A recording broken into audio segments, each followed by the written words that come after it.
The Nintendo Switch has justifiably come under fire since February of 2018 for its online service, or rather, the plans it had for a new online subscription service. I have an entire DV from that time period that explains the problems with it then, and, well, the solutions. The TLDW being that offering 20 NES games and some deals on upcoming games, while also forcing customers into paying to play games like Mario Kart 8 Deluxe Online is, well, silly.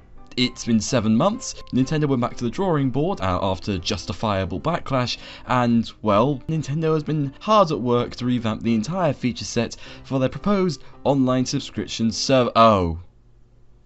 You've added more, and it's somehow worse. Let's talk about it. Nintendo can make such great games and hardware sometimes, and yet they don't know what their online audience desires, and their design decisions can actually truly be baffling at times. Their voice chat app for mobile devices that allows for voice chat with Switch games has left a lot to be desired, forcing people who want to use headsets to use their phone as a proxy, despite the fact that Nintendo hardware prior and currently is fully capable of simply plugging a headset into the console's headphone jack. Amusingly enough, this isn't the most offensive thing Nintendo has produced to promote their online subscription service, boringly named Nintendo Online, by the way. I see they went to the Microsoft school of being pain for the obvious with their service names. One of the most egregious features, imagine I'm doing air quotes when I say the word features, is by selling you back the ability to play games online, despite the fact that the average Switch owner, not even a week ago as I record this, could play Mario Kart 8 Deluxe with impunity, and, well, they won't be able to come September 19th, 2018, unless it gets delayed again.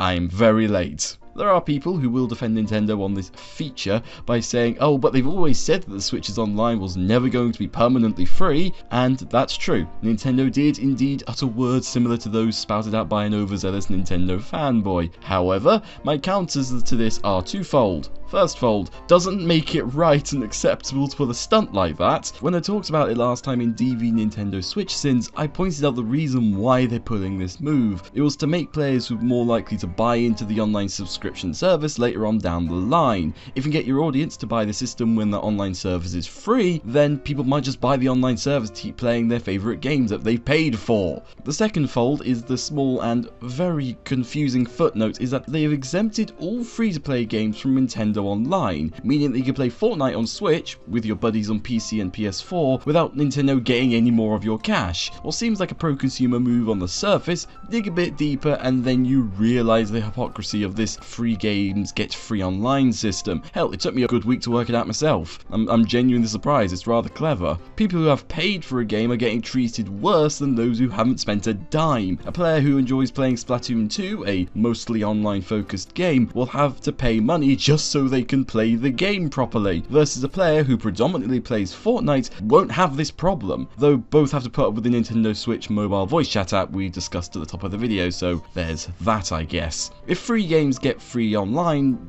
why can't games that I've paid for get the same treatment? I should be treated the same as the other players who haven't paid, if not better than those who play free-to-play games. Unless the game is second-hand, Nintendo has made money from you to keep the company sitting pretty too. Well, I'd say keep the servers up, but we all know that played out line is a blatant lie by now. Point being, there's literally no reason for getting this feature off other than for profit's sake. What Nintendo has done is create a future problem and then came up with a greedy, money-grabbing solution.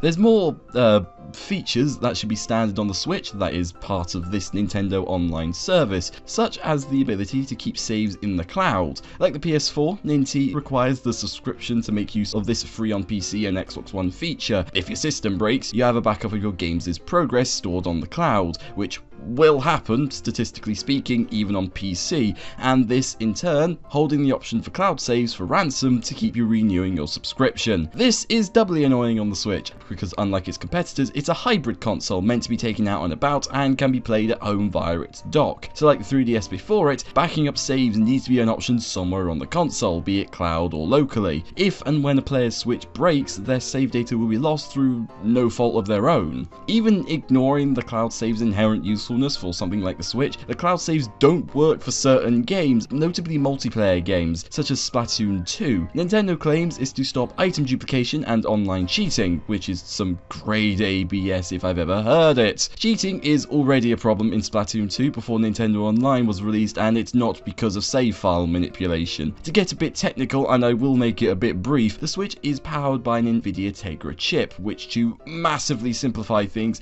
has a hardware exploit that is also present on the off-the-shelf NVIDIA Tegra system. Hardware exploits like these cannot be easily fixed without a redesign of the hardware and its architecture, which is costly and not ideal. This is similar to the situation with the Meltdown and Spectre exploits for computer processors that happened quite a while back, in case you need another point of reference. Nintendo will likely make a new hardware revision that fixes the exploit, just not yet. But that doesn't stop current cheaters and future cheaters who happen to get the older version of the system. This all means that cheaters and hackers can't easily get at the saves as they're stored on the internal memory of the Switch, which, by the way, is also encrypted. Not very well, but it is encrypted. Ergo making Nintendo's excuse just an outright lie. To muddy these waters further, the same no cloud saves restriction is not placed onto Mario Kart 8 Deluxe, so the restriction seems completely arbitrary. As for the claim about preventing item duplication, well, it's not been a problem on PC and other consoles with games that have inventory items,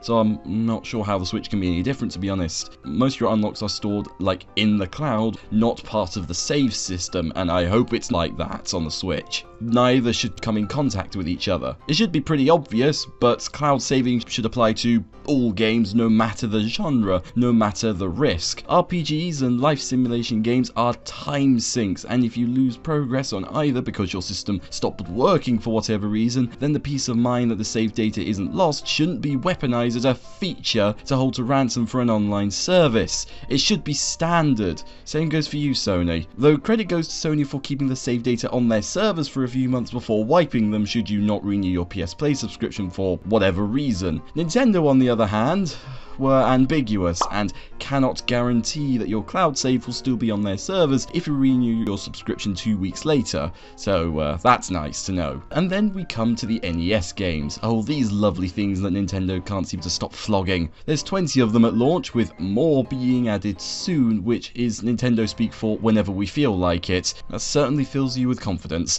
What could have been a Netflix-style service for retro games akin to Xbox Game Pass and its more modern collection of, modern games, Nintendo has just laid out a tiny portion of its NES library for customers to choose from, much like their Virtual Console, which doesn't exist on the Switch anymore. We'll get to that in a minute. And unlike Netflix and Amazon Prime, when rights holders can be quite an arse to deal with, Nintendo owns the rights to quite a lot of these NES classics already, so there's literally no excuse as to why we can't have more than 20 on launch. Oh, and adding an online feature to these games does not make this any better, or any more forgivable. It's admittedly a rather neat idea. The ability to play old NES games co-op online with your buddies is genuinely inspired. Were it not for the fact that Sega did this a few months ago with their re-release of the Sega Mega Drive and Genesis Classics collection, which does the exact same thing, only with randos, near as I can tell. You're still emulating 20 to 30-year-old games, Nintendo, even with internet connectivity added into the emulator. Oh, and as an aside, if your subscription runs out, you can't keep the games. Sure. I don't know what to say to that. There's also the obvious admission of the Virtual Console from the Switch. See, I told you we'd get there. A standard feature on the Wii, 3DS and the Wii U, which is noticeably missing on the Switch. Related to this is Nintendo going after ROM sites, taking them down with DMCAs or threatening them with DMCAs. Actual ones, not fake YouTube DMCAs, in case you were wondering, with many theorizing that it was done to push the subscription service, as the Switch doesn't have a Virtual Console. I mean, the only legal way of playing Mario Brothers, if you only own a Switch, is by getting Nintendo Online. The Switch is more than powerful enough to handle emulation. The 3DS is, for crying out loud. So power isn't the problem. The problem lies with Nintendo's decision of limiting players who like the classics to buy into the service. Hell, if you only want to play Ice Climbers once or twice to see how bad it is, then you should have an easily accessible option, an option Nintendo isn't going to give you. At least, not right now.